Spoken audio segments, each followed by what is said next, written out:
ሰላም ጤና ይስጥልኝ ተመልካቾቻችን ሰለሞን ሙልጌታ ካሳ ነኝ። ይህ ሳምንታዊ ቲክቶክ with ሰለሞን በኢቢኤስ ነው። ከአፍታ ረፍት ቆይታ በኋላ አዲሱን 28ኛ ምዕራፍ ዛሬ ጀምረናል። ይህ እንግዲህ በ14 ዓመት የሾው ጉዞ ውስጥ 352ኛው ፕሮግራም ነው የሚሆነው። የዚህ መክፈቻ ፕሮግራም ደግሞ እጅግ በጣም የሚያስደስተኝ ፕሮግራም ነው የሚሆነው። ከ5 ዓመታት በፊት ከክቡር ጠቅላይ ሚኒስትር አብይ አህመድ ጋር በነበረኝ ቃለ ምልልስ ስለ ዲጂታል ኢትዮጵያ ሰፊ የሆነ ራዕያቸውን ለህዝባችን አካፍሎ ነበር በዚህ ፕሮግራም ላይ። ያኔ ይህ የዛሬውን ጭውውት የምናደርግበት እጅግ አስገራሚ የሆነ ድንቅ የሳይንስ ሚውዚየም አልነበረም። እንዲሁም የኢትዮጵያ አርቲፊሻል ኢንተለጀንስ ኢንስቲትዩት፣ የቴሌኮም ነፃ ገበያ፣ የሞባይል ገንዘብ፣ የብሔራዊ ዲጂታል መታወቂያ፣ የዲጂታል ኢትዮጵያ ስትራቴጂና ፖሊሲ፣ የስታርታፕ አዋጅ፣ የካፒታል ገበያ ባለስልጣን እንዲሁም የኢትዮጵያ ኢንቨስትመንት ሆልዲንግ በሙሉ አልነበሩም፣ ሐሳብ ነበሩ። በጠቅላይ ሚኒስትሩ ውስጥ የታጨቁ ግዙፍ ራዕዮች። የዛኔ ጠቅላይ ሚኒስትሩ በቃለ ምልልሳቸው ላይ የዲጂታል ኢትዮጵያ ራዕይን ካብራሩበት ጊዜ አንስቶ በአጭር ጊዜ ውስጥ ያስመሰከሩት አፈጻጸማቸው ከሐሳብ ወደ ፈጣን እርምጃ መሄድ እንደሚቻል የገቡትን እውን በማድረግ በተግባር አሳይተዋል። ይህንን ግሩም ስኬት ወደ ኋላ መለስ ብሎ በመዳሰስ አፕሪሺየት ለማድረግ እንዲሁም ቀጣዩን ደግሞ ግዙፍ የሆነ የሳይንስና ቴክኖሎጂ ራዕያቸውን ለህዝባችን ለማካፈል በድጋሚ ለቃለ መጠይቅ እድል ስላገኘው እጅግ በጣም ደስታ ይሰማኛል። ክቡር ጠቅላይ ሚኒስትር እርሶንም እጅግ አድርጌ አመሰግናለሁ። የዛሬ 5 ዓመት እንዳደረኩት በአይስ ብሬከር በጀምር ደስ ይለኛል፣ ግዙፍ ሐሳብ እዛ ውስጥ መግለጽ ስለሚችሉ። ለሰው ችግር መፍትሄው ሰው ነው እናውቃለን። ነገር ግን የዛሬው ዘመን ደግሞ ለየት እያለ ነው።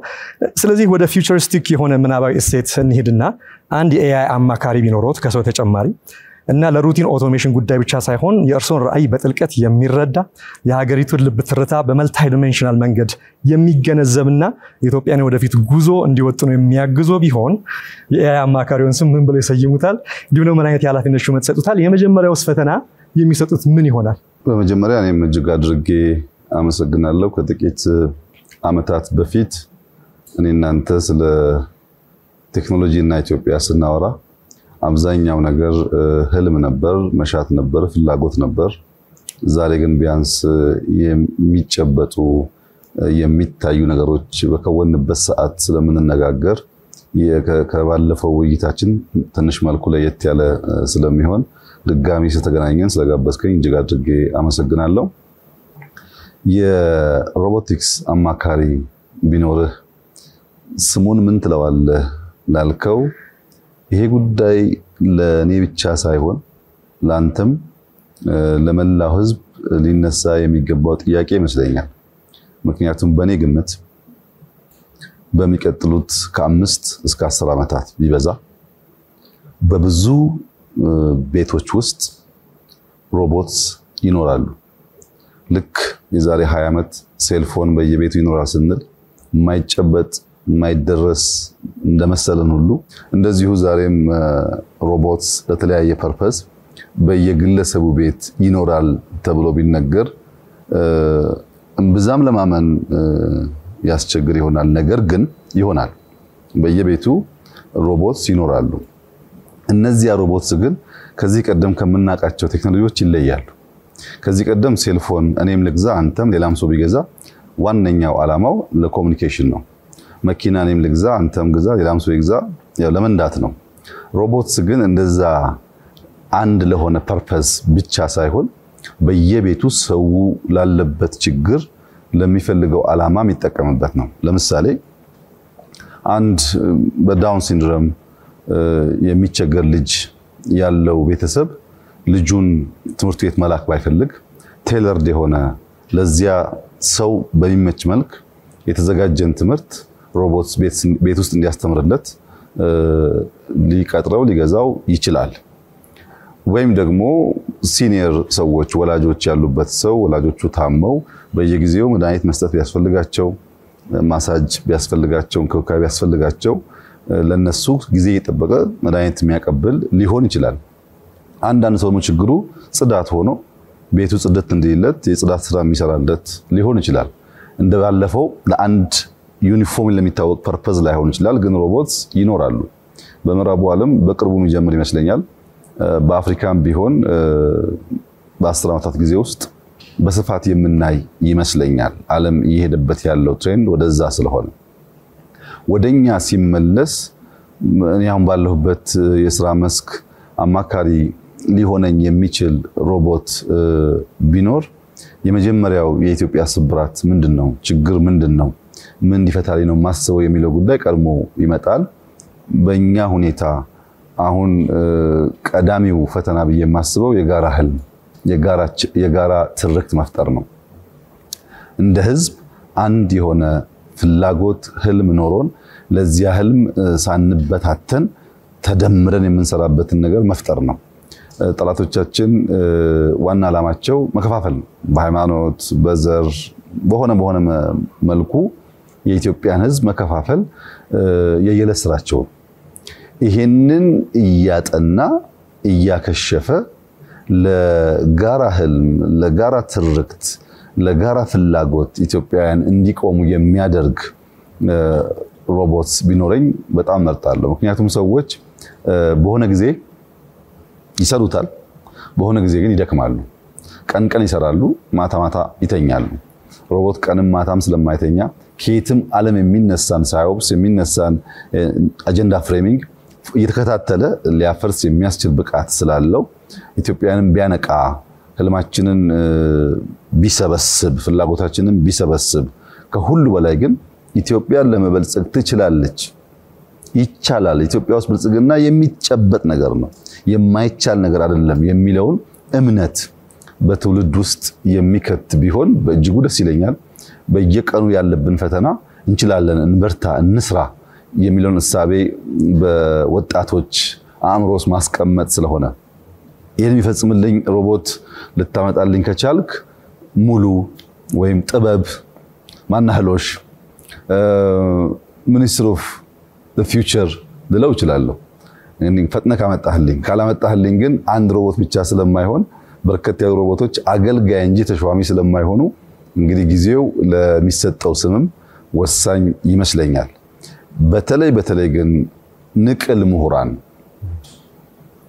ሀገሪቱን ህዝቦቿን ባህሏን ከጫፍ ጫፍ በቅጡ የማያውቁ ንቅል ምሁራን ችግር በመተንተን የሌሎችን ፍላጎትና ዕውቀት በማሰራጨት የኛን አንድነት የሚያዳክሙበትን መንገድ የሚከላከል ማሽን ዛሬ ቢኖር ነገ እንደምሾመው እርግጠኛ ነኝ በጣም ደስ የሚል ሁሉም ስሞች ደስ ይላሉ ሚኒስትር ኦፍ ዘ ፊውቸር ደግሞ በጣም ደስ የሚል ነው በዚህ ፕሮግራም ላይ ከ5 ዓመት በፊት ጊዜው እንዴት እንደሚሮጥ በጣም የሚገርመው ለመጀመሪያ ጊዜ ባደረጉት ቃለ ምልልስ በጣም በማራኪ ሁኔታ ቅድም እንዳሉት ህልም የሚመስል የሚጨበጥ የማይመስል በተለይ ደግሞ ኢትዮጵያማ ሌላ ነገር የሚያስፈልጋት በሚል ናሬሽን ውስጥ ነው ቴክኖሎጂ ሳይንስ ዲጂታል ኢኖቬሽን ያስፈልጋል ወለ ያን ራእዮን በሚገርም አይነት ሁኔታ በሰፊው ለህዝባችን አካፍለው ነበር አሁን ላይ እነዛ ራእዮች ራእይ አይደለም ወክ የምናረግባቸው ሚውዚየሙ የምንጨበጣቸው የምናያቸው የምንጠቀምባቸው ናቸውና ይህ ከእይታ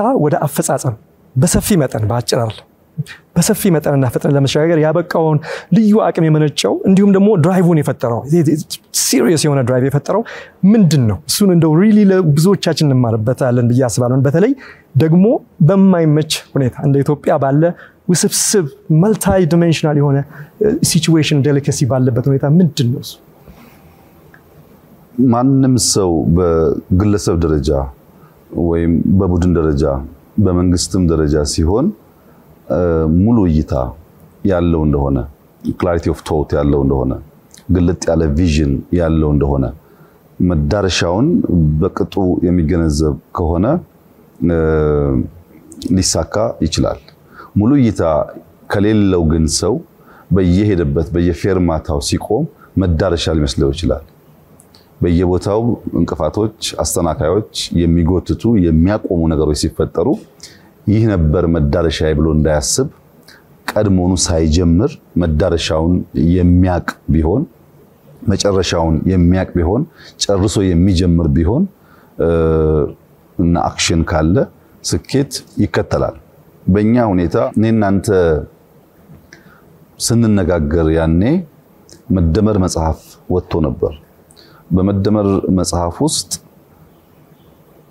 አንድ ሰብ ቻፕተር የሚያወራው ቴክኖሎጂን በሚመለከት ነው እዚያ ላይ አንኳር ከተነሱ ሐሳቦች አንደኛው ዘግይተን ስለደረስን የምናገኘው አድቫንቴጅ አለ ሌት ካሜራ አድቫንቴጅ አለ መጠቀም አለብን ይላል በሌላ መንገድ ደግሞ በሪቨርስ ኢንጂነሪንግ የተመረተን ምርት ያለን ዕውቀት ዲጂታል ስኪል በማሳደግ መጠቀም እንችላለን ይላል።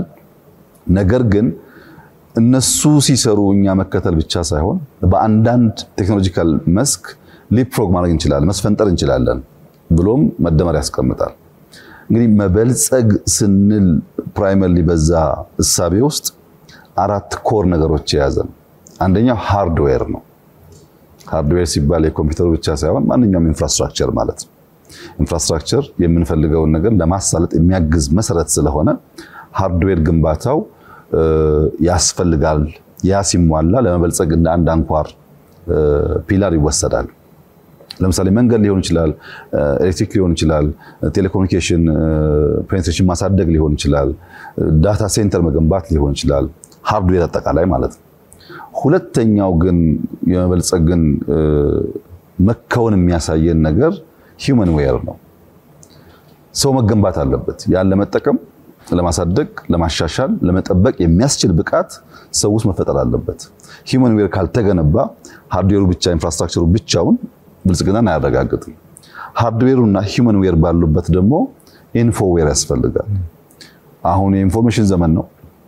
በእያንዳንዱ ኢንፎርሜሽን ውስጥ ሰዎች ቢሊየን ያጣሉ፣ ያገኛሉ።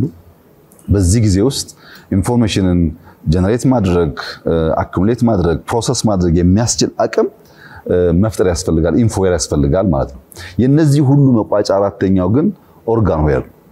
ኦርጋን ዌር ከሌለ በስተቀር ኦርጋናይዜሽን ካልተፈጠረ፣ ኢንስቲትዩሽን ካልተፈጠረ፣ ተቋማዊ አቅም ካልሆነ፣ ሰዎች ሲገቡና ሲወጡ ከሰዎች ጋር የሚቆም የሚፈርስ ከሆነ የተሟላ የራዕይ ስኬትና ብልጽግና ሊመጣ አይችልም።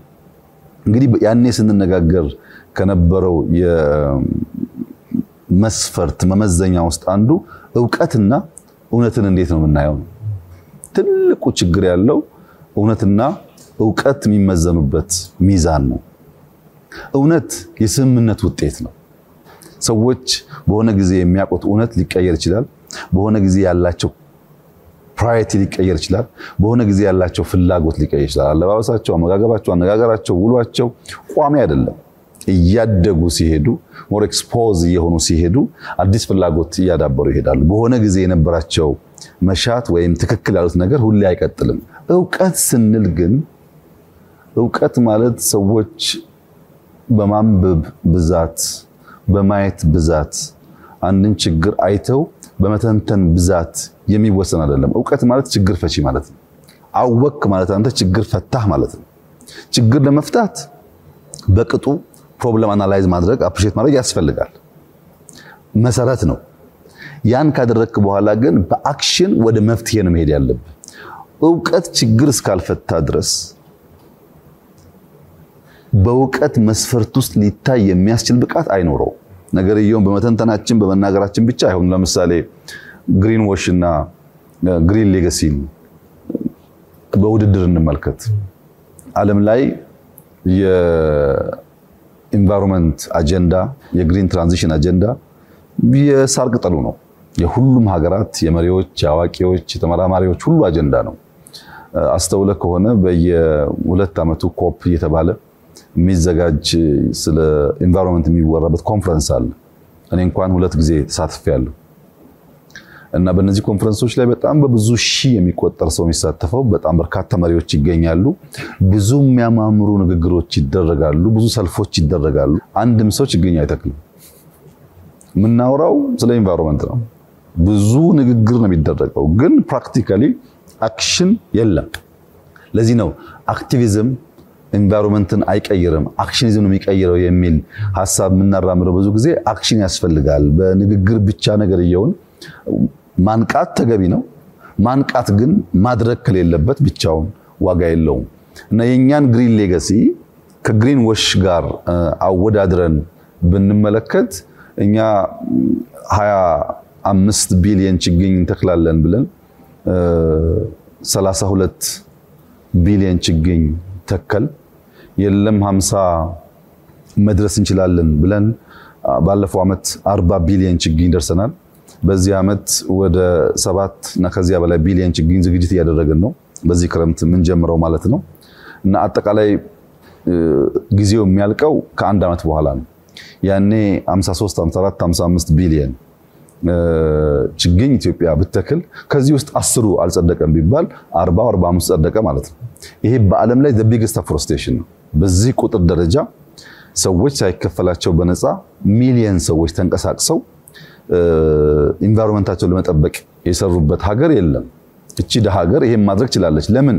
አይዲያ ሐሳብ በተግባር በዲቮሽን በመስራት ብቻ ነው የሚጨበጠው የሚል እምነት ስለነበረ እና ሌላውም ስራ በዚህ መንገድ እናልማለን።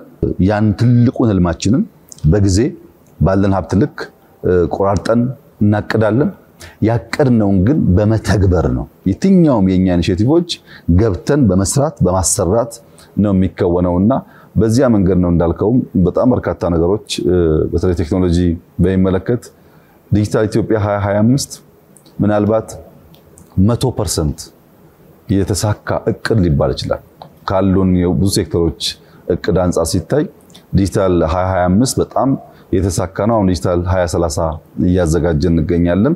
ደግመን ልክ እንደ 2025ቱ ካሳካን የእውቀት መር ኢኮኖሚን ለመገንባት በእጅጉ የሚያግዝ መሰረት በሀገራችን ይጣላል የሚል እምነት አለና ዋናው አክሽን ነው ለማለት ነው። በጣም ነው የሚገርመው። በኋላ ላይ አንድ ጥያቄ ይኖረኛል፣ ግን በጣም እዚህ ጋር ውስጥ የቀረው ነገር በጣም ሲምፕል አገላለጽ ግን በጣም ፕሮፋውንድ ጨርሶ መጀመር የሚለው ለኔ ቀርቶልኛል። ምክንያቱም በመሃል ላይ ያለው ጉዞ ምንም አይነት የሚያቆም ነገር እንደማይኖር የሚያሳይ ስለሆነ ነው። ከፐብሊክ ሰርቪስ እስከ ጸጥታ ተቋማት ድረስ በዲጂታል ማዘመንን በአጽንኦት ሰጥተው የሚሰሩበት ጉዳይ እንደሆነ ያው እያየን ያለነው እውነታ ነው። በእርሶ እይታ የኢትዮጵያን ተቋማዊ ባህል ለትውልድ አልፎ የሚቀርጽ ነገር ግን በጣም ተዘንግቶ የቆየ አሁን ግን ፈጽሞ እንዲቀየር ቆርጠው እየሰሩ ያሉት ወሳኝ ጉዳይ ምንድነው? በዚህ መስተጋብር ውስጥ ምንድነው ኢንስቲትዩሽናል ሪፎርም የምንለው ምን እንዲቀየር ፈልገው? በተለይ በዲጂታል በኢኖቬሽን ደግሞ ሲደገፍ የኛ ሪፎርም ዘርፈ ብዙ ነው።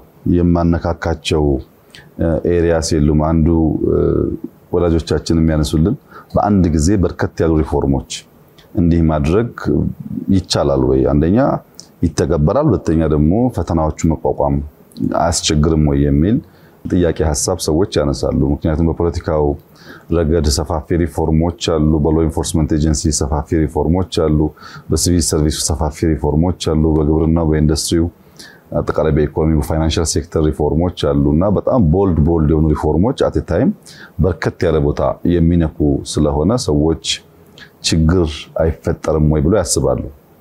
እንግዲህ በሌየር ማየት ጥሩ ነው። መጀመሪያ ቅድም እንዳነሳው ውስብስብ ችግር አለ ብለናል። ኢትዮጵያ ውስጥ ውስብስብ ቻሌንጆች አሉ፣ ችግሮች አሉ፣ ደህንነት አለ፣ እዳ አለ፣ እርዳታ የምንጠብቅ ሀገር ነን። በውስጣችን ፖለቲካል ዲስኮርሱ ችግር አለበት። በርካታ ችግር ስላለብን አንዷን ነገር በመፍታት የኢትዮጵያን ፍላጎት ልናሳካ እንችላለን። አንዷን ሴክት ብቻ በዴብዝ አይተን ፈተን ስንጨርስ ሌላው ችግር ይውጣትና ትጠፋለች። ለምሳሌ ግብርና ላይ ሳንሰራ፣ ምግብ ላይ ሳንሰራ ኢንዱስትሪ ብቻ ብንሰራ እና ኢንዱስትሪ ምርታችን ኤክስፖርት ማድረግ ብንችል የኤክስፖርት አቅማችን ግን የምግብ ፍላጎታችንን መመለስ ካልቻለ ችግር ነው። መመገብም አለብን፣ ኤክስፖርት አድርገን ገቢ ማግኘትም አለብን። ተነጣጥሎ የሚታይ ነገር መሆን የለበትም። እንደዚህ በርከት ያለ ሪፎርም ደግሞ ሲሆን አጋዥ ያስፈልጋል። ነገ ቅድም እንዳነሳው ሮቦትስ፣ ለዛሬው ግን ቴክኖሎጂ መጠቀም የግድ ያስፈልጋል።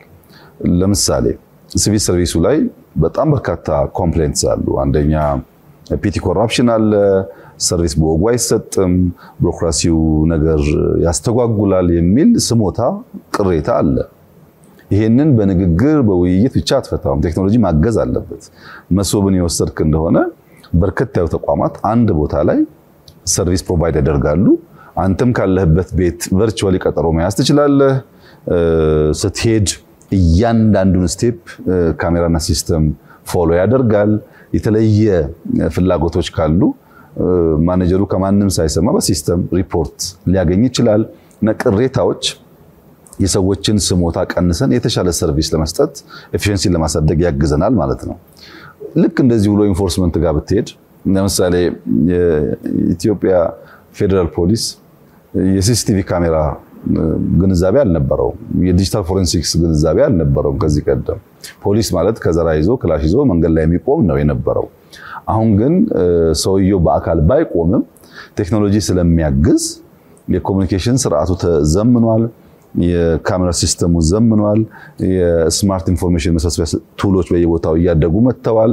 በዚያ ምክንያት ፖሊስ በሌለበት የሚፈጠርን ወንጀል ወደ ኋላ ተመልሰው ከዳታቤዛቸው ፈልገው ወንጀለኞች የሚያገኙበት እድል ተፈጥሯል።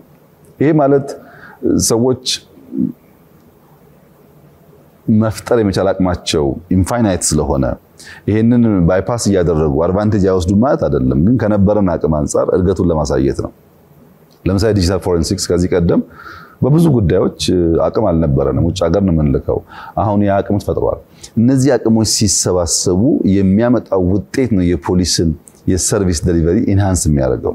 ወደ መከላከያም ብትሄድ እንደዚህ ሆኖ መከላከያም ብትሄድ ከዚህ ቀደም በነበረው ልምምድና ዕውቀት ድሮን ሳትጠቀም ቴክኖሎጂ ሳትጠቀም ሁሉን ነገር እየገዛ የሀገር ሉዓላዊነት በቀጣይነት ማረጋገጥ ያስቸግራል። እና ቴክኖሎጂ እንደ መሰረት ሆኖ በሁሉም ቦታ የሚገባ ይሆናል ማለት ነው። በሚዲያው ይሰራል፣ በሲቪል ሰርቪሱ ይሰራል፣ በግብርናው ይሰራል፣ በኢንዱስትሪ ይሰራል። ያንን ዕውቀት ያሰብነውን ሐሳብ ለማሳካትና ለማሳለጥ እንጠቀምበታለን። ከዛ አንፃር ፍሬም እያፈራ እንዳለ ነው የሚሰማኝ። በጣም ግሩም። እስቲ ወደ ምንኮራበት ደግሞ አንድ ተቋም ልውሰደው። በተለይ ያ ደግሞ በቀጥታ እርሶ እጅግ በጣም ጥልቀት ሰጥተው ከሚሰሩት የቱሪዝም especially the depth of your spatial intelligence ስለ ቦታ ስለ ዳይሜንሽን ስለ ስፔስ ያለውት መረዳት በሚሰራው የሀገር ገበታ ለሸገር በሙሉ በመናየው ነገር እና ያለን ይሄ ደግሞ ሰው ማምጣት ህዝባችንን ማስደሰት ብቻ ሳይሆን ደግሞ ያለንን ነገር ማምጣት ጋር ያያዛል። ለዚህ ደግሞ ትልቁ ሚና የሚጫወተው የኢትዮጵያ አየር መንገድ ነው። ይሄ ብሔራዊ አየር መንገድ ብቻ አይደለም፣ አህጉራዊ በቴክኖሎጂ የታጀበ ቀዳሚ ተቋማችን ነው። ስለዚህ ይህንን ነገር ሞር ወደ ፊት ፑሽ ለማድረግ በጣም በሰክሰሱ ላይ ሞር ለመስራት እንደ ኤአይ ኦቶሜሽን ፍሊቶቻችንን አሁን ዳይቨርሲፋይ ያደረግን ነው። ከቦይንግም አልፎ ሌሎች ፍሊቶችን እንዲሁም ደግሞ ግሪን ኤነርጂ የግሪን ጉዳይ ከእርሶ ጋር በጣም የተያያዘ ነውና እነዚህን ፈጠራዎች በማካተት ከወደፊቱ የአየር ትራንስፖርትና ቱሪዝም ጋር ለማዋሃድ ያለው ግዙፍ ራዕይ ምንድን ነው? የኢትዮጵያን አየር መንገድ ቀደም ባነሳሁት በሃርድዌር ፓኬጅ ውስጥ ማየት ይጠቅማል። አጠቃላይ ኢንፍራስትራክቸር ወይም ሃርድዌር ያልነው ካልተገነባ ቀጥሎ የሚከተሉት ሶስቱ ነገሮች መገንባታቸው ብቻቸውን መቆም ስለማይችሉ በተለይ ለኛ ሎጂስቲክስ በጣም ኢምፖርታንት ነው። ለሁሉም ለትሬድም፣ ለቱሪዝምም፣ ለሰዎች እንቅስቃሴም የአየር መንገድ ሚና የሎጂስቲክስ ሚና በጣም ከፍተኛ ነው። እንዳልከውም አሁን ባለው የአየር መንገድ ስርዓት የቴክኖሎጂ የኤአይን ጨምሮ ያላቸው ሚና ከፍተኛ ነው። ለምሳሌ ካርጎን ብንወስድ በድሮን ካርጎን ዴሊቨር ማድረግ የሚያስችል አቅም በአርሚው ኦሬዲ አለ። አሁን አርሚው ለአስፈላጊ ጉዳይ በድሮን ካርጎ ዴሊቨር ያደርጋል አንዳንድ የሚያስፈልጉ ሎጂስቲክስ አቅሞች። ልክ እንደዛው በኤአይ ፉሊ ኦቶሜትድ የሆኑ ኤርክራፍትስ አሉ። አሁን ለምሳሌ F-16 የሚተካ ፉሊ በኤአይ ብቻ የሚሰራ ፋይተር ጄት ተሰርቷል። እና የመጪው ዘመን የፓይለት ሚና እየቀነሰ ስለሚሄድ ከወዲሁ ዝግጅት ይፈልጋል። ከካርጎ አንፃር ብቻ ሳይሆን ከሰው ትራንስፖርትም አንፃር አሁን ባለው አክቹዋል ሁኔታ ግን ብንመለከት ለምሳሌ የኢትዮጵያ አየር መንገድ በአፍሪካ ትልቁ አየር መንገድ ነው። ባለፈው አመት በ2024 ወደ $7 ቢሊዮን ሬቨኑ ነበረው። ሁለተኛ የወጣው የአፍሪካ አየር መንገድ ግን 2 ቢሊዮን ገደማ ነበረው። ዲፈረንስ በጣም ከፍተኛ ነው። አሁን ደግሞ የኢትዮጵያ አየር መንገድ ከ100 ሚሊዮን ሰው በላይ በአመት የሚያጓጉዝ አየር መንገድ ሰራለው እያለ ነው። 100 ሚሊዮን ፕላስ ሰው ማለት በቀን ከ275 ሺህ እስከ 300 ሺህ ሰዎች ይንቀሳቀሳሉ ማለት በአንድ ቀን 300 ሺህ ሰው መቀበልና ማስወጣት አንድ ትልቅ ከተማ ማለት ነው። 300 ሺህ ሰው ይሄን የሚያስተናግድ የአየር መንገድ ቴክኖሎጂ ካልደገፈው በቀር አይሆንም። የላጌጅ ማኔጅመንት በጣም በርካታ ችግር አለ። ይሄ በቴክኖሎጂ በኤአይ መታገዝ አለበት። ከዚያ በላይ ግን ኤአይ የማብረሩ የመጠገኑን ኤር ትራፊኩን ካርጎውን ጨምሮ በጣም በርካታ ጉዳዮች እየመለሰ እየሄደ ስለሆነ ኦሬዲም ደግሞ ቴክኖሎጂ ስላለ ሀገራት ሰርተውታል ኦሬዲ። እኛም ሀገር በመጠኑ በድሮን ካርጎ ጀምረናል እና አየር መንገድ ቴክኖሎጂን ኤምብሬስ እያደረገ ካልሄደ አሁን ያለውን ስም አሁን ያለውን አንደኝነት በአፍሪካ ደረጃ እየጠበቁ መሄድ ያስቸግራልና በዚያ ምክንያት ትኩረት ሰጥቶት የሚሰራ ዘርፍ ነው። በእርግጠኝነት መጪውን ዘመን በሚዋጅ መንገድ አየር መንገዱ ስሙንና ክብሩን ቦታውን ጠብቆ የሚቀጥል ይመስለኛል። ለዚያ ነው እንግዲህ ከመጣን ጀምሮ የአየር ቁጥር ከእጥፍ በላይ አድጓል። ከሪፎርሙ በፊት በኢትዮጵያ አየር መንገድ አሁን ባለው ኤርፖርት የሚጓጓዙ ሰዎች በጣም ውስን ነበሩ። አሁን ቁጥሩ አድጓል። ያም በቂ አይደለም ተብሎ አዲስ ኤርፖርት እንቅስቃሴ ተጀምሯል እና እያደገ ያለ የአየር መንገድ ነው። ይህ እድገቱ ቀጣይነት እንዲኖረው ቴክኖሎጂ ምንም የማያወላዳ ሚና ነው ያለው። በዚህ አግባብ ነው እንግዲህ የሚሰራው ብዬ አስባለሁ። በጣም አመሰግናለሁ። በሀገራችን እንግዲህ እጅግ ጥበቃ ከሚደረግላቸው ዘርፎች አንዱ ቢሆንም የእርሶ አስተዳደር በድፍረት የኢትዮጵያ የቴሌኮም ዘርፍን ለነፃ ገበያ ውድድር ከፍቷል። ይሄ እንግዲህ ከሆነ ዓመታት እየተቆጠሩ ነው። በዚህ ሂደት ውስጥ ምን አይነት ተግዳሮት አጋጥሞት ነበር? ለረጅም ለ120 ምናምን ዓመት ተዘግቶ የነበረ ሴክተር ስለነበረ ማለት ነው እና ከዛ ተግዳሮት ባሻገር ደግሞ አሁን ላይ ያመጣው ትሩፋትስ ምንድነው? ከዚሁ ጋር ያይዘን በሌሎች ዘርፎች ላይ ምን አይነት ደፋር እርምጃዎችን እንግዲህ እንጠብቅ ከርሱ? ኢትዮ ቴሌኮም እድሜ ጠገብ ተቋም ነው። መቆየቱ ብዙ ጥቅም አግኝተንበታል። ነገር ግን የሲስተም ፌለር አንዱ መገለጫ መንግስት ከውድድር ውጭ በሆነ መንገድ ተቋማትን እያቆየ ሲሄድ እና ሌሎችን እየከለከለ ሲሄድ እድገት ይገታል። ከለውጡ በፊት የኢትዮጵያ ሞባይል ፔኔትሬሽን 37 ሚሊዮን ገደማ የነበረው ዛሬ 91 ሚሊዮን ደርሷል።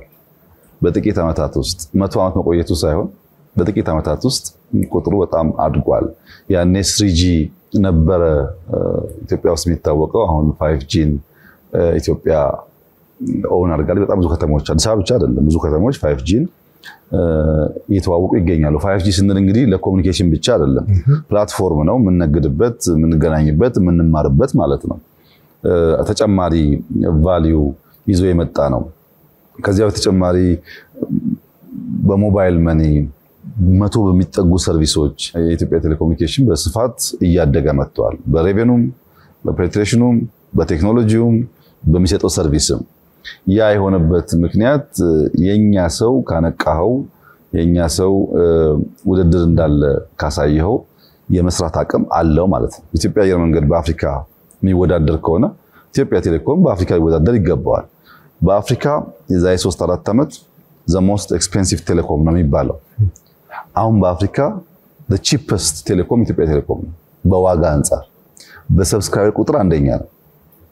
በአፍሪካ አንደኛ የሆነው ዋጋ ጨምረን ሳይሆን ዋጋ ቀንሰን ነው።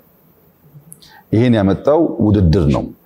ከውጭ የመጡ የሚወዳደሩትም ሌሎች ኦፕሬተሮች የኢትዮጵያን ቴሌኮም ውድድር በቀላል አላዩትም። በጣም ከፍተኛ ፈተና ሆኖባቸዋል። ስለዚህ ኢትዮጵያውያን ይሄ ውድድር እዚህ ካሳካን መቀጠል አለብን። ኬንያ መሄድ አለብን፣ ዩጋንዳ መሄድ አለብን፣ ሩዋንዳ መሄድ አለብን፣ እንችላለን ማለት ነው።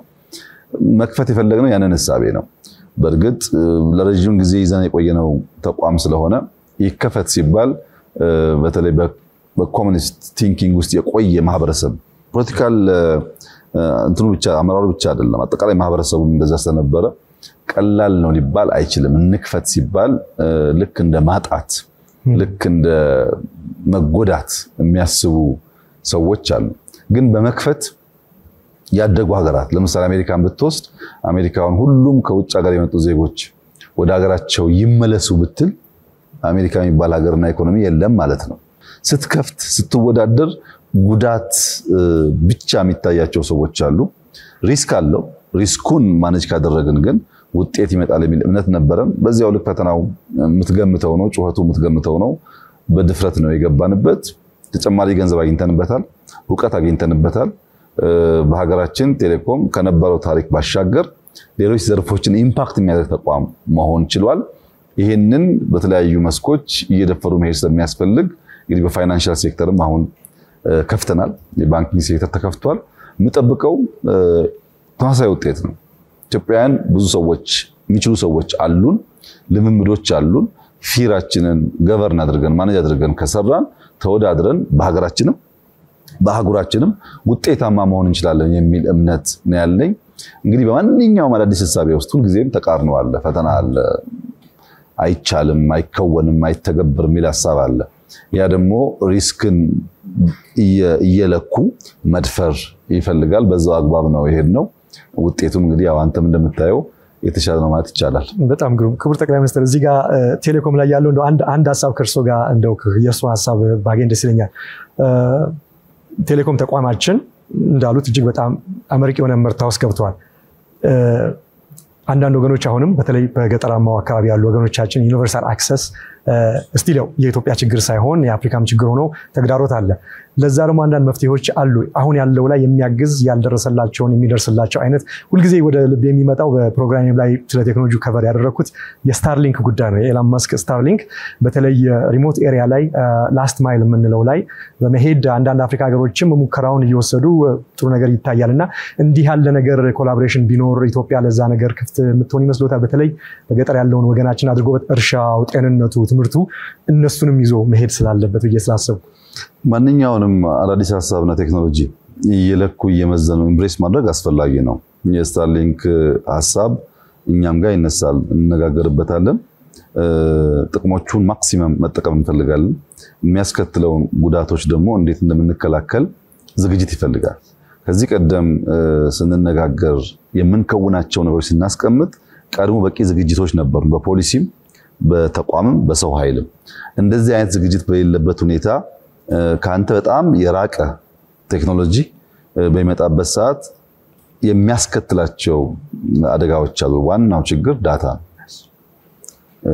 ዳታ ሶቨሪን ዌልዝ ነው። ዳታ በጣም ኤክስፔንሲቭ ሀብት ነው። ይሄንን እንዴት አድርገን ነው ሶቨሪን ዳታ ቤዝ ኖሮን ሶቨሪን ክላውድ ኖሮን የምንጠብቀው የሚለውን ነገር ካልተዘጋጀን በቀር የራሱ የሆነ ችግር አለበት። ከዚያ በመለስ ስታርሊንክ ብቻ እኮ አይደለም። አሁን ሳተላይት እኮ እንጠቀማለን፣ ፋይበር ኦፕቲክስ እንጠቀማለን፣ ልክ እንደነሱ ማለት ነው። መሰረተ ልማቱ ያው ነው። ግን በዚያ መሰረተ ልማት ስትጠቀም አሁን ስታርሊንክ ኢትዮጵያን በቀላሉ ከቨር ስለሚያደርግ በሚኖርበት ሰዓት ከዚህ ቀደም የነበሩትን ኢንፍራስትራክቸሮች አውቶማቲካሊ በውድድር ይጥላቸዋል። አብዛኛውን ዳታ መቆጣጠር አቅም አለው። ያ ዳታ የት ይሆናል? እነዚህ ጉዳዮች ከተመለሱ ቴክኖሎጂን ኢምብሬስ ማድረግ፣ ተደራሽነትን ማስፋት፣ ፐሪፈሪ ኤሪያስ ሪሞት ኤሪያ ያሉ ዜጎቻችን ቴክኖሎጂ እንዲጠቀሙ ማድረግ የኛም ፍላጎት ነው። አማራጭ መንገዱ አንድ አይደለም። የራስ ሳተላይት መኖር፣ ስታርሊንክ መጠቀም፣ ፋይበር ኦፕቲክስ ማስፋፋት፣ ቢቲኤሶች አንቴናዎች በስፋት ማስፋት፣ ከነዚያ ውስጥ የቱ ለሴኩሪቲም ለሀብትም ለውቀትም አዋጭ ነው የሚለውን እያዩ መሄድ ይፈልጋል። ንግግሩ ግን አለ። በጣም ግሩም።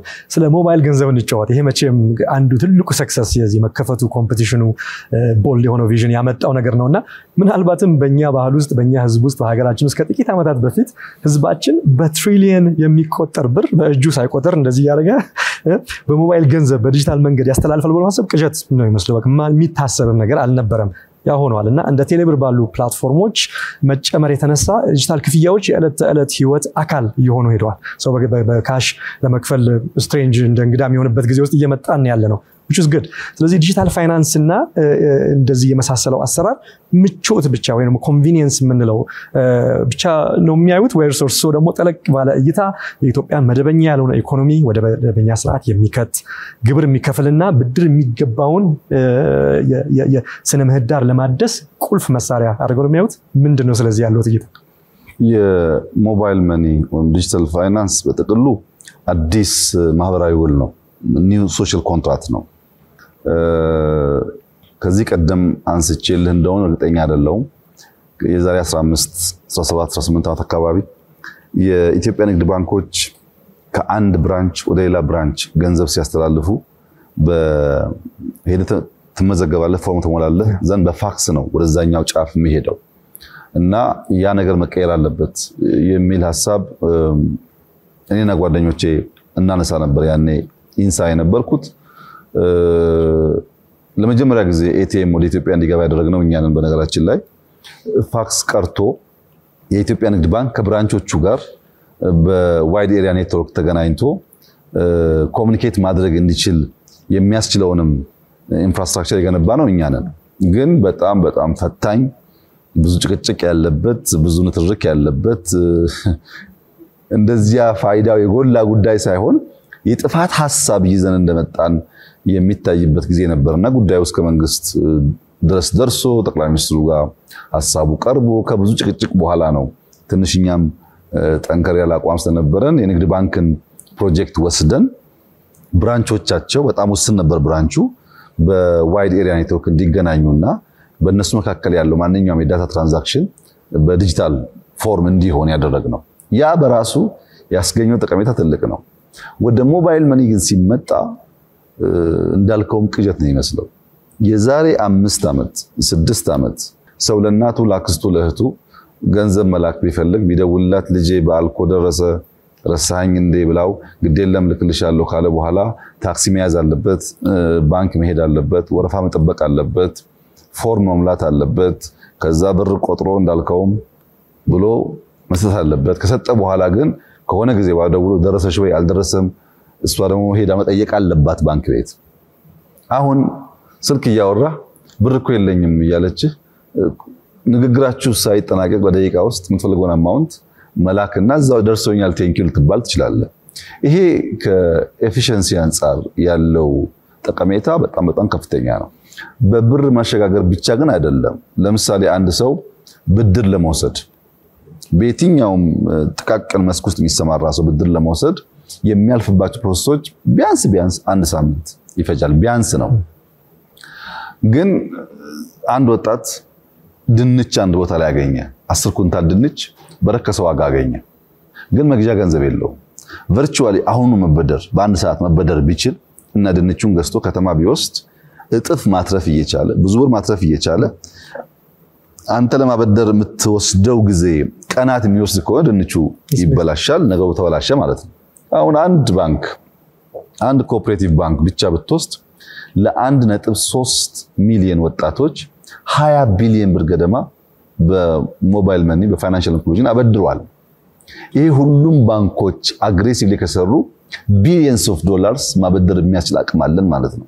ያ ካፒታል ሐሳብ ወዳላቸው ፍላጎት ወዳላቸው ጉልበት ወዳላቸው ሰዎች ሲፈስ ምን ያክል ቦታ ስራ እንደሚፈጥር ስንት ኪስ እንደሚሞላ ስንት ጓዳ እንደሚያብስ ማሰብ ትችላለህ። ሰው ሐሳብ እያለው በገንዘብ እጥረት ምክንያት ሐሳቡን ሊጨነግፍ ይችላል።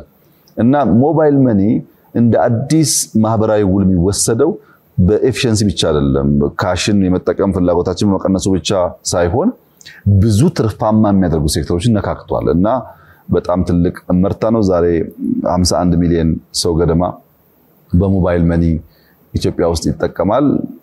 51 ሚሊዮን ፖፑሌሽን ያላቸው አፍሪካ ሀገራት ጥቂት ናቸው እና ከአንድ ሀገር ሙሉ ፖፑሌሽን በላይ ህዝብ ነው የሚጠቀምበት። ደግሞ ሞባይል መኒ በጣም ለየት የሚያደርገው ኢንተርኔት ዲፔንድ ያደረገ አይደለም።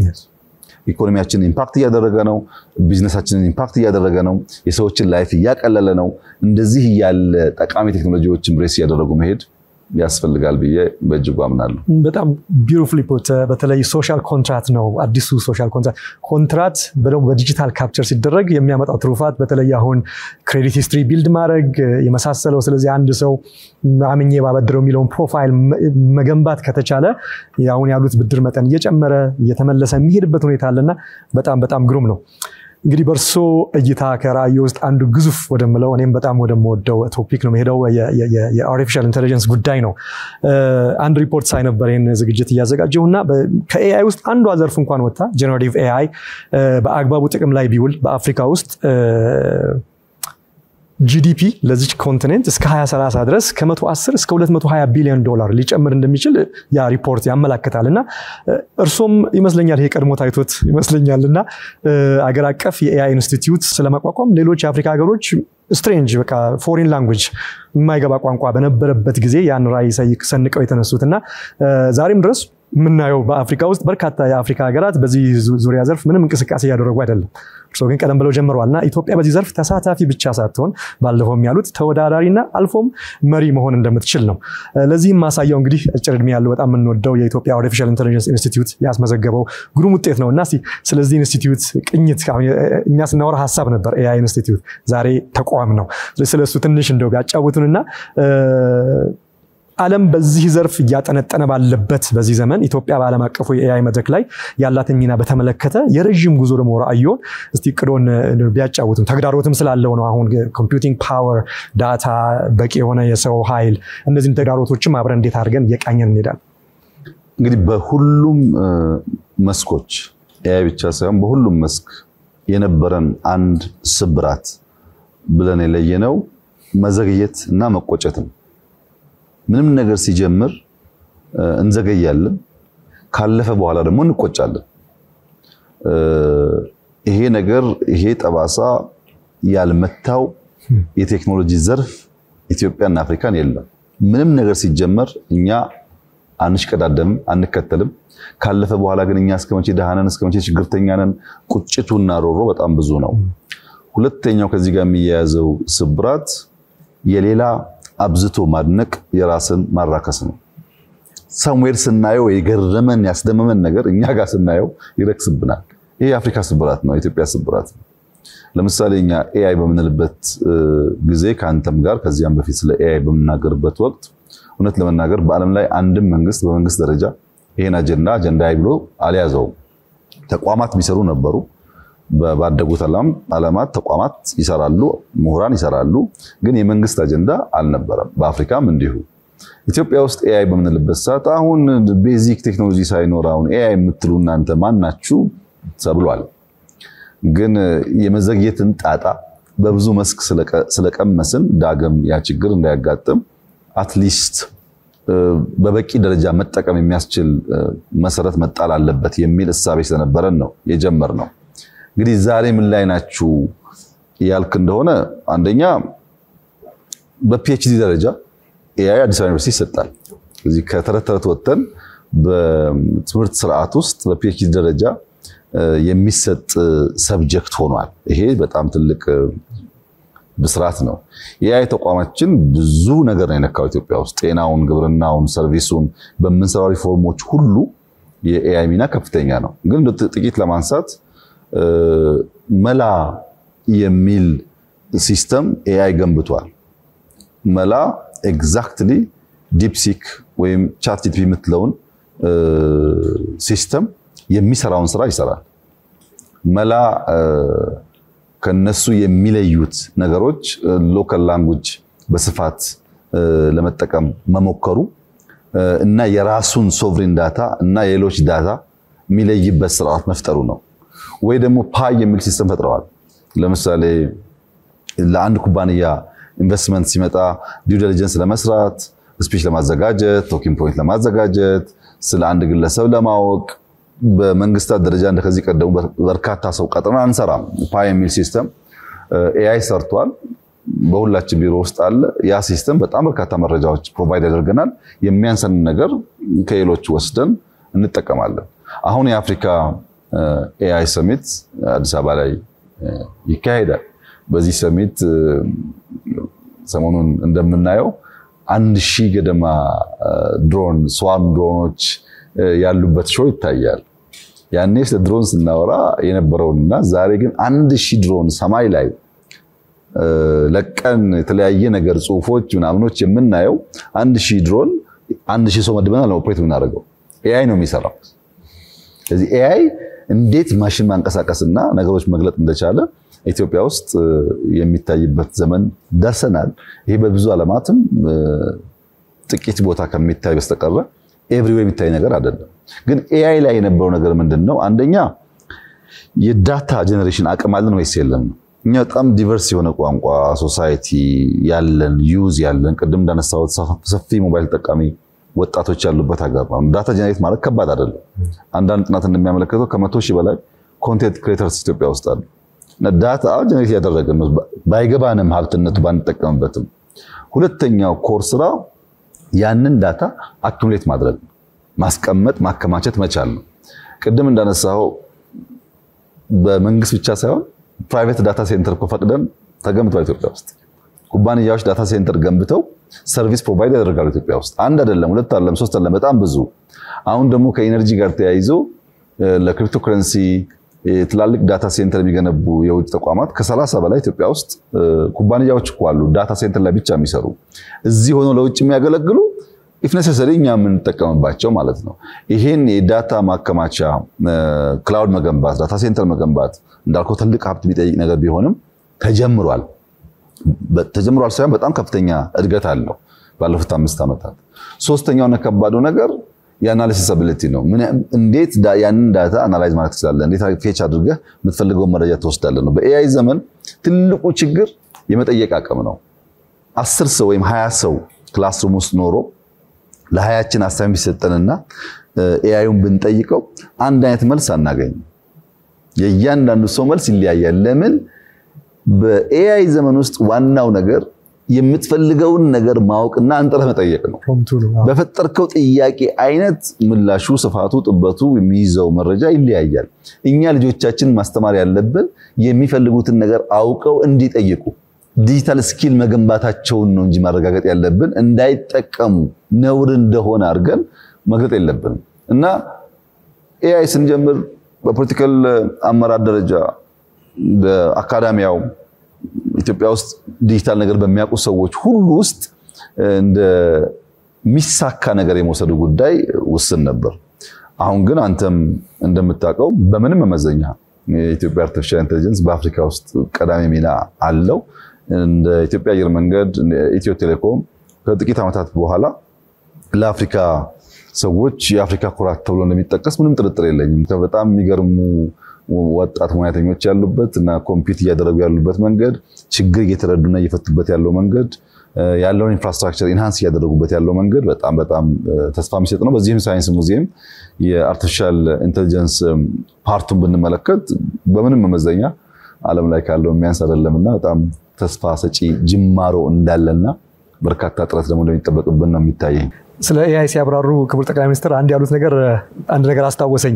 ምናልባት ከዚህ ቴክኖሎጂ መምጣት የተነሳ አዳዲስ የስራ ዘርፎችም እየመጡ ነው። አንደኛው ቅድም በትክክል ያስቀመጡት ፕሮምፕት ኢንጂኒየር ማለት ኤአይን ምን እንደሚጠይቅ በሚጠየቀው ልክ ነው በጣም ጥሩ ነገር የሚሰጠውና ያንንም ኢንከሬጅ አድርጎ በመኮረጅ መንፈስ ሳይሆን በዛ ቅድም ባስቀመጡት መንገድ ይሄን መጠቀም ምርጫ ሳይሆን ያው የማይቀር ነገር ነውና በጣም ግሩም ነው። ሌላውም የጠቀሱት ነገር ቀደም ሲል ስለ ዳታ ሶቨረንቲ ጠቅሰዋል። ቀጥሎ የሚያብራሩት ደግሞ የኤአይ ሶቨረንቲ ጉዳይ ኢትዮጵያ በዛ ላይ መነሳቷ ነውና ምናልባትም የጂፒዩ ኬፓቢሊቲያችንና የመሳሰለውን ማሳደጉ የናሽናል ሴኩሪቲ ጉዳይ ድረስ ሊሆን የሚችል ስለሆነ የሆነ ያለውን ነገር ስለገለጡልን በጣም ደስ ብሎኛል። መወደው ተቋም ነው። እኔም ወደ ወጣቶቻችን ይሄ ነገር ያው የኤአይ ጉዳይ እነሱን በጣም የሚመለከት ስለሆነ ነውና አንድ ሪፖርት ሳይ ነበር የወርልድ ኢኮኖሚክ ፎረም ዘገባ ዲጂታል ክህሎት ያላቸው አፍሪካውያን የገቢ እድሎቻቸውን እርሶም ስላሉት ነው ዲጂታል ስኪል በጣም ብለው ስላሉ ነው በ40% ካላቸው መጨመር የሚችሉበትን ብቃት ይሰጣቸዋል። ስለዚህ ይሄ በጣም ወሳኝ ነገር ነው በተለይ በዚህ በኤአይ ዘመን። ስለዚህ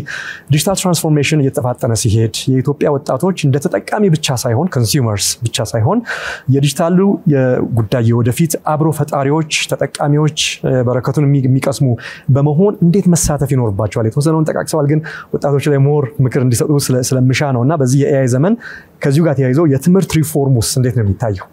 ምናልባት የሚገደሉ ፊልዶች የማይኖሩ ሙያዎች ሊኖሩ ይችላሉ ወደፊት የስራ ስምሪቱም ከዚሁ ጋር ጆብ ሎሶች ሊሆኑ ስለሚችሉ ይሄ እንዴት አብሮ መቃኘት አለበት?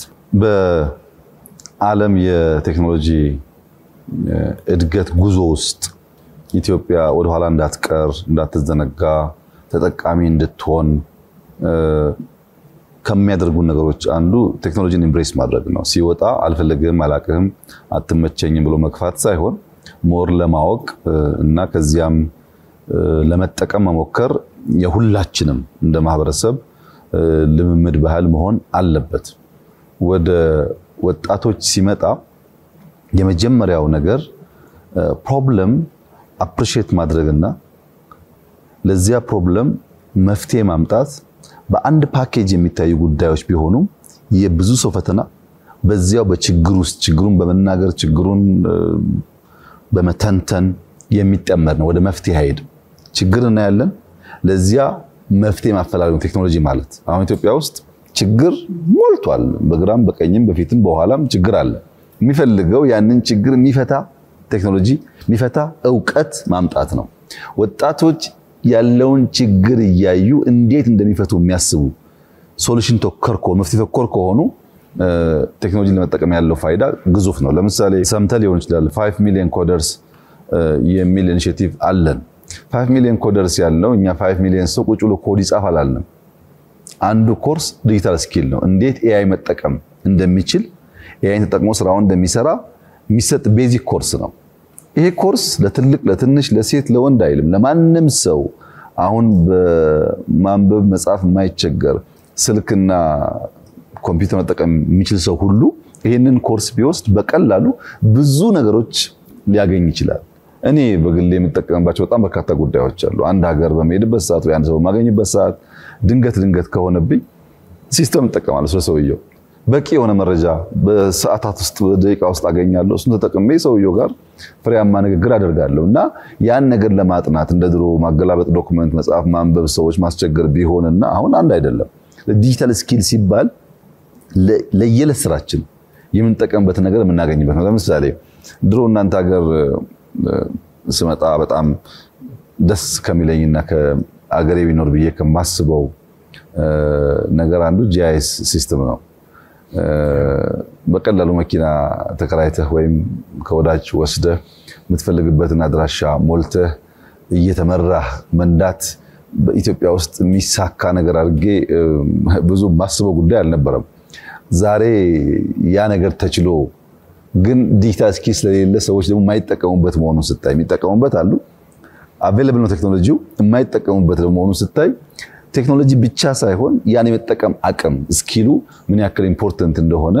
ያመላክታል ኢትዮጵያ ውስጥ ያሉ ወጣቶች አፍሪካ ውስጥ ያሉ ወጣቶች ብንፈልግም ባንፈልግም የነገውን ዓለም ፌት የሚወስኑ ናቸው በኤአይ ዘመን አንተም ሰምተህ ይሆናል ብዙ ፈጠራ ከአፍሪካ እንደሚወጣ ይጠበቃል እንደከዚህ ቀደም በፋይናንስ ወይም በአክሰስ ምክንያት የሚቀር ሳይሆን ብዙ ፈጠራዎች ይፈጠራሉ ችግሩ ያለው እኛ ጋር ስለሆነ ያንን ፈጠራ እናቆየዋለን ወይ እናቆየውም ጉዳይ ነው አነጋጋሪ ኢሹ ሊሆን ይችላል ግን ፈጠራ ምንም ጥርጥር የለውም በመጪው ዘመን አብዛኛው ፈጠራ የሚካሄደው አፍሪካ ውስጥ ነው ወጣቶች አሉ የሚሞክሩ የሚዳፈሩ እና ደግሞ ችግር በየቦታው የሚያዩ ያለ መፍታት በሚያደርጉት ጥረት ውስጥ በጣም ብዙ ዕውቀት ጀነሬት እንደሚያደርጉ ይጠበቃልና ወጣቶች መሞከር አለባቸው መፍትሄ ተኮር መሆን አለባቸው ሲያድጉ አሳዳጊ መሆን አለባቸው ከፍ ሲሉ ወደ ላይ ጎታች እንጂ ወደታች ደፋቂ መሆን የለባቸው እነዚህን አቲቲዩድስ እስከገነቡ ድረስ ለማወቅ ሁሌ ለመማር ትምህርት አያልቅም ትምህርት አይበቃም ሁሌ ለመማር ዝግጁ ካልሆነ በቀር በሆነ ጊዜ የምናቀው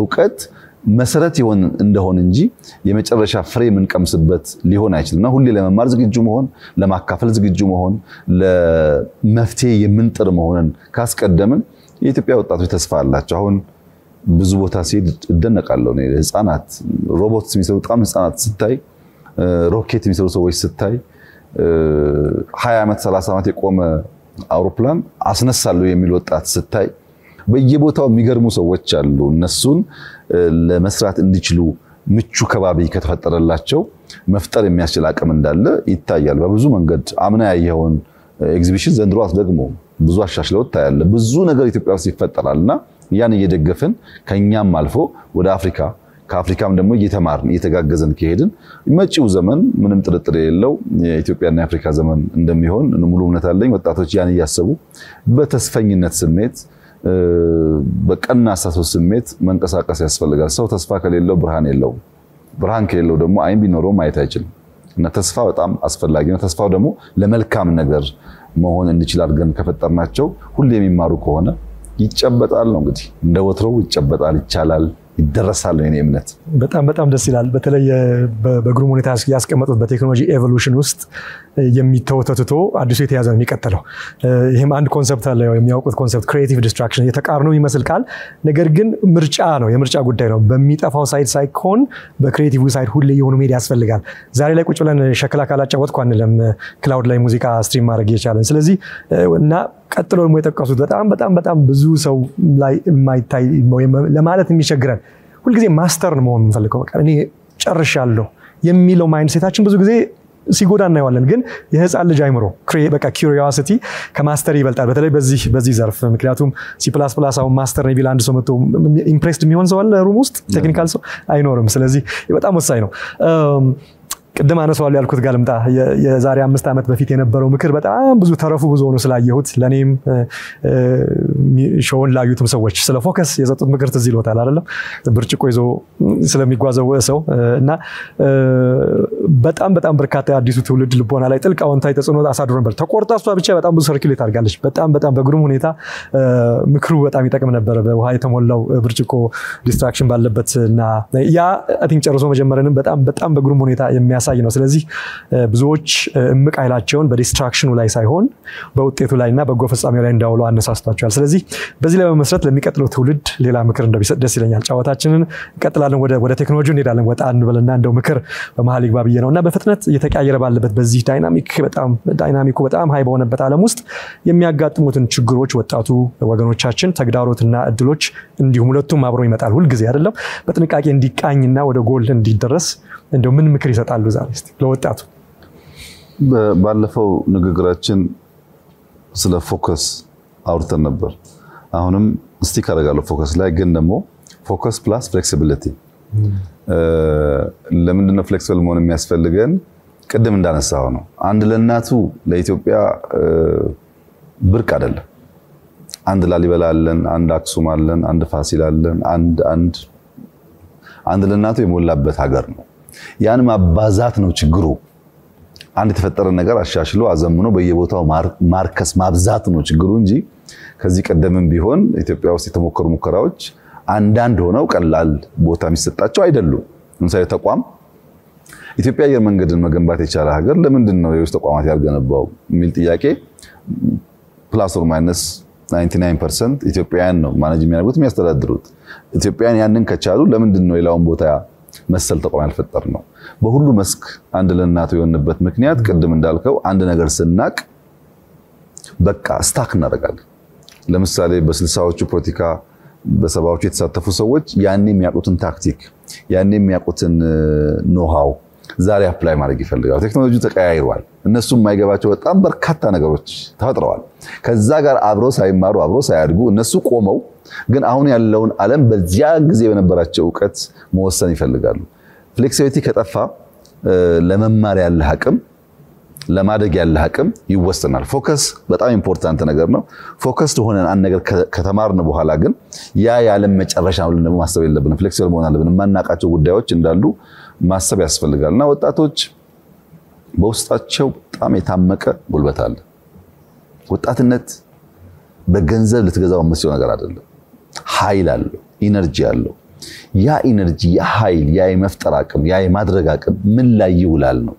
ለምሳሌ እድሜያቸው ጠና ያሉ ሰዎች በቀን 30 ደቂቃ 40 ደቂቃ ቢንቀሳቀሱ በቂ ሊሆን ይችላል ከእድሜያቸው የተነሳ። ወጣቶች ግን ለምን በአንድ ሰዓት ይወሰናሉ? ብዙ ጊዜ በመንቀሳቀስ ፊዚካሊ ፊት መሆን ብቻ ሳይሆን ብዙ ነገር ኦብዘርቭ ማድረግ አለባቸው። በዛ ኦብዘርቬሽን ውስጥ ዕውቀት ስለሚመጣ ማለት አሁን ኦብዘርቭ ስታደርግ ፎከስ ካላደረክ ያንም ስለምታይ ዕውቀት አይቀርልህም። ብዙ መረጃ ነው ያለው። የምትፈልገውን ለይተህ ማወቅ አለብህ። ፎከስ የሚያስፈልገው እሱ ላይ ነው። ያየው ነገር ደግሞ ያለም መጨረሻ እንዳለው ፍሌክሲብል መሆን ያስፈልጋልና ወጣቶች ያላቸውን ጉልበት ያላቸውን የተከፈተ አእምሮ፣ ጭንቅላት፣ ኢነርጂ መልካም ነገር በማድረግ ለአንድ ሰው ጥቅም በሚሰጥ ነገር ላይ በማዋል ቢጠቀሙ በጣም ጠቃሚ ነው ብዬ አስባለሁ። አሁን ባለንበት ዘመን ቀደም ብዬ እንዳነሳሁት ትልቁ ችግር አጀንዳ ፍሬሚንግ ነው። ስለፈለከው ጉዳይ አጀንዳ ክሬት አድርገህ ትዳር ታፋታለህ፣ ሀገር ታናውጣለህ፣ ብሔርን ከብሔር እምነትን ከእምነት ታጋጫለህ። ዓለም እንደዛ ሆኗል። ይሄ ዲጂታል ኤጁ ያስከተለው ጣጣ አለ። ከዚህ ቀደም የምናውቀው ፖለቲካ፣ የምናውቀው ውጊያ፣ የምናውቀው ሚዲያ አሁን በብዙ ቴክኖሎጂ ተጭኖታል፣ ተቀያይሯል። በዚህ ጊዜ ውስጥ የሰማነው ነገር ሁሉ ትክክልና እውነት ነው ብሎ ወደ አክሽን የሚገባ ሳይሆን አናላይዝ ማድረግ የሚችል ባላንስ ማድረግ የሚችል ከተለያዩ ሶርሶች መረጃ ትሪያንጉሌት ማድረግ የሚችል ቢሆን ጠቃሚ ነው ብዬ አስባለሁ። ስለ ብዙ ጠቃሚ ነገሮች የምሰማቸው ወሬዎች እና ሰው ኢንተርቴን የሚያደርግበት ደረጃ ይገርመኛል በብዙ ጉዳዮች። ግን ተስፋ ማደርገው እንዳልኩህ ጨርሶ የመጀመር ልምምድ ስላለ ባለቀ ነገር ውስጥ ትውልድ አይቶ ይፈርደዋል በሚል ይታለፋልና ወጣቶች ሚስ እንዳያደርጉ ለመማር የሚንቀሳቀሱ የሚያዩ ፍሌክሲብል የሆኑ ማኑቨር ማድረግ የሚችሉ የሚሰሩት ማንኛውም እንቅስቃሴ ግን ሰው ለመርዳት ለመጥቀም ሰው ለማንሳት እንዲሆን በቀና መንፈስ ተስፈኞች ቢሆኑ ህልመኞች ቢሆኑ ጥሩ ነው ብዬ አስባለሁ። በጣም ብዙ የሚገርሙ ወጣቶች ኢትዮጵያ ውስጥ ግን አሉ። የሚገርሙ ከዚህ ቀደም ስራ ስንሰራ የማታ shift አያስፈልግም ኢትዮጵያውያን አይሰሩም ተብሎ ነበር። አዲስ አበባ ላይ ጀመር። ጅማ ሄደን ስንጀምር ጅማማ ሰው ከጫት ላይ ተነስቶ ስራ አይሰራም ተባለ አሁን የማታ shift ወጣቶች ቀጥሎ ይሰራሉና እድሉ ካለ ቶሎ የመማርና የማደግ ፍላጎት ያላቸው በጣም በርካታ ወጣቶች አሉ ባለን የወጣት ቁጥር ልክ ግን ማደግ ይኖርበታል ብዬ አስባለሁ ክቡር ጠቅላይ ሚኒስትር በአጭሩ ፋይዳው ምንድነው ፋይዳ ዘርፈ ብዙ ነው ራዕዮና ጉዞ ውስጥ በጣም ወሳኝ ብለው እንደ ሌጋሲ የሚያስታውሳቸው እርምጃዎች የትኛዎቹ ነው ብለው ያስባሉ በሳይንስ ሙዚየም ሊያስታውሱ ይችላሉ በአርቲፊሻል ኢንተለጀንስ ሊያስታውሱ ይችላሉ በሰርት ሊያስታውሱ ይችላሉ የመጀመሪያው ሳተላይት ወደ ሰማይ ወጣችው በእኛ ጊዜ ነው በስፔስ ቴክኖሎጂ ሊያስታውሱ ይችላሉ